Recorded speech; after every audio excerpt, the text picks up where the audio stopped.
Hey everyone, Citizen Ball here again. And as I said before, after doing One Piece, I was going to Food Wars, and I did apologize for giving you barrages of videos after this because I got to keep up with what I missed. So now, we are Shokugeki no Suma Food Wars, 189, the second round. So now we're seeing the fact that the combo Naka punch from the previous chapter, that Hammer was going to win. But the judges have yet to taste the dishes with their sauces, so bringing that one difference, maybe the sauces could be the difference. We know how each of them serve their sauces, or how they made them. So let's see what happens here. And that was close. I was almost about to eat the whole thing. It was so good. I thought you suffered a knockout by loss of self-confidence, but I guess annoying persistence is the only thing you've got in spades. Couldn't you just call me tough? Anyway, the real judging begins now. So put up your guns. Begin the counterattack.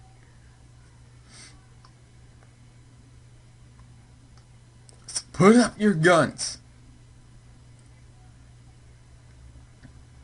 Well then, let's start with Hayama's son's fried bear. We can dip in its gravy sauce, and the sauce has the flavor of juniper luxuriously melted with a bear fond. Just the bear meat portion alone was enough to send me to heaven. The first bite. Okay, this time it's not the girl this time we're starting with it. It's the father. There it is, the spices of stripping that runs in the generation. That runs the nurse of the Naraki family. Explosive disintegration of one's clothes shared by four, also known as bursting. That's what they call it. That's what they're calling it. Bursting. I just feel so good. Let me burst out my clothes and reveal my manly pecs and abs.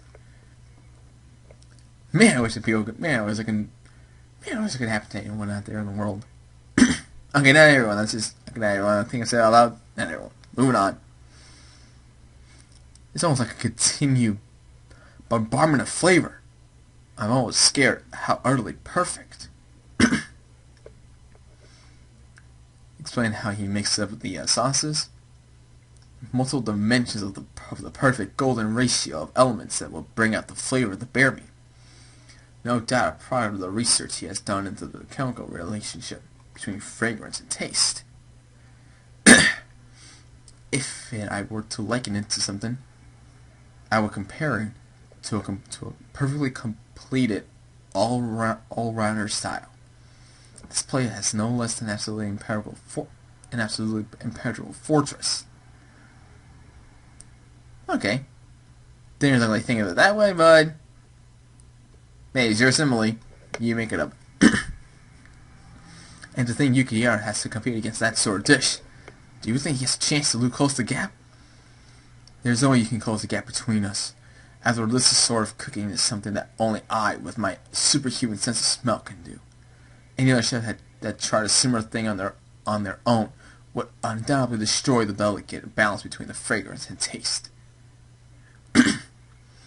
Yukiriya, there's no way you're going to make it up here. Now then, let's continue. Some seem to be faced. The sins of the five flavor. On Yukiriya someone's mincemeat, katsu, and its sauce.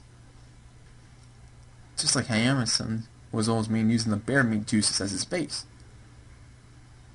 The scent of the five flavor berries pickled in sake wafts into my nose.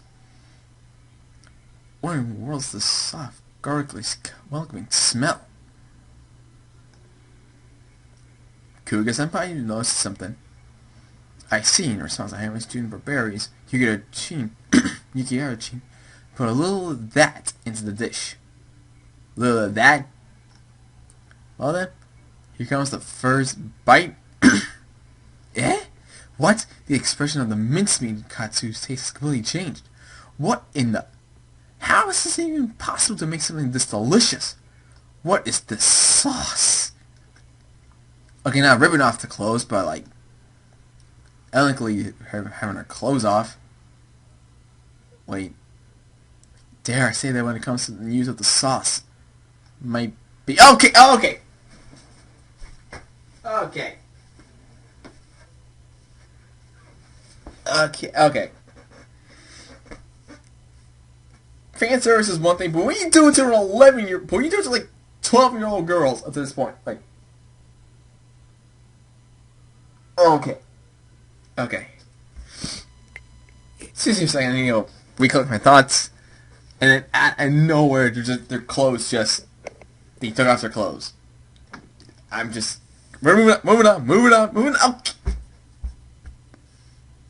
I do not need to see any of this right now. Please, I don't want to see it anymore. Can't we move? Wounded hour. I see. Satoshi, what's going on? This is a technique even more refined than that of the bursting we just witnessed. One tastes of dish redolent in the sort of true harmony that is capable of stripping one's clothes off. The force of will that runs in the blood of the Nakiri family surges violently, and is discharged into the air. And reduced with the stripping power is granted, temporarily, even to those that are not to have Nakiri blood to begin with. It is passed down, bestowed. This phenomenon is known as bestowing. And he said it with gusto. You take it from me. So Yukari Asoma managed to create a dish great enough to bestow the special phenomenon to another? What in the world did he even do? Even he's shirtless, even he has no clothes on. Or surely honey and balsamic vinegar, yes? Yep. That slight hint of sweetness gives the sauce a deep body. And the astringentity of the vinegar contracts and binds the sauces. Flavor given a honed edge.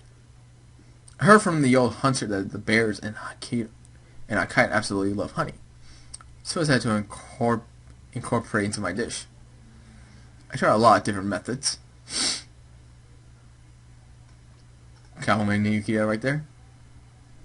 Something isn't right. There's no way an aftertaste that strong can come from just those ingredients. There is surely some element that remains hidden as yet. I see! Soka, that's what I mean. That's what I must be. He caramelized the honey! Caramelization. Or caramelization. The name of an oxidation reaction that occurs when heating sugars. When heating sugars lends them a burnt color and increased fragrance. From French cuisine to candy making, this is an indispensable technique that shows up in just about how every aspect of cooking.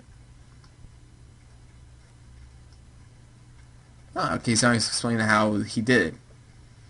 So he heated the honey to caramelize it, then used the balsamic to melt it and thicken it, and added the finely diced garlic and onion I had sawed into another frying pan, along with a 5-flavor berry. Then let the whole mixture reduce, and poured it in a berry fond and adjusted the flavor with salt. That's how I made the ultimate sauce for accelerating the inherent flavors of my mincemeat katsu. Huh. Yes, he did. Of course. The pairing of honey and bear meat is beyond perfect. The reason bear claws are such highly sought after ingredients because the honey that the bear eat for its paws and claws is so set to seep into them. Well, there's an idea of complementing the bear meats with honey. You clearly then use the balsamic vinegar in the caramelization process to add and remove just the right elements from the dish. I was like, what? Adding and removing, I use opposing flavors to create the correct balance in the singles dish. Too bad, Hayama. I had to repay you for that line from back during the autumn elections. Hayama? I guess when it comes to a battle, Yuki-chan can be quite pig-headed. But I like that about him. Oh. Okay, here. That's the name of my we're good. Fry Bear is sublime delicacy repellent, which, with even grace and refinement, in terms of the fried dish alone, it certainly demonstrates an overwhelming dominant flavor. But in terms of the preparation, the sauce,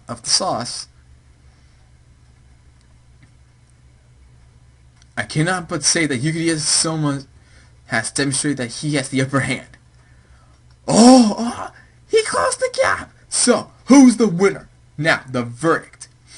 Nekia Sodono, Berta Dono, and Shiro Dono. Please, each of you cast exactly one vote for who you believe should win.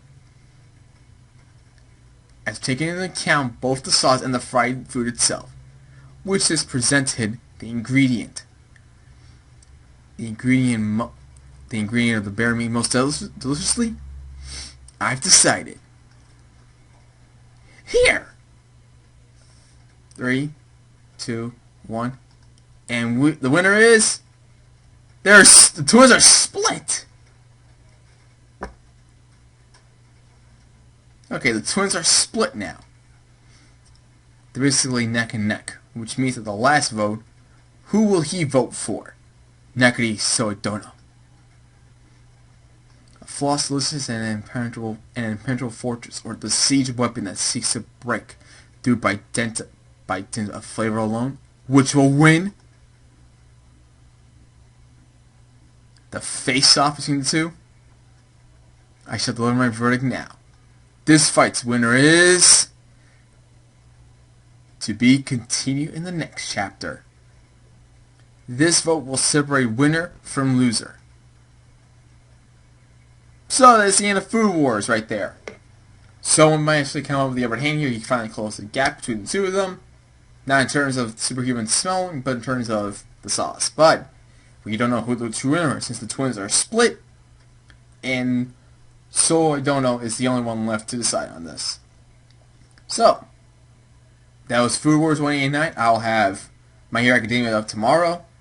So, be on the lookout for that. And if you like what you saw, leave a like, subscribe, comment down below, share it with a friend, and I'll see you all next time. Bye bye.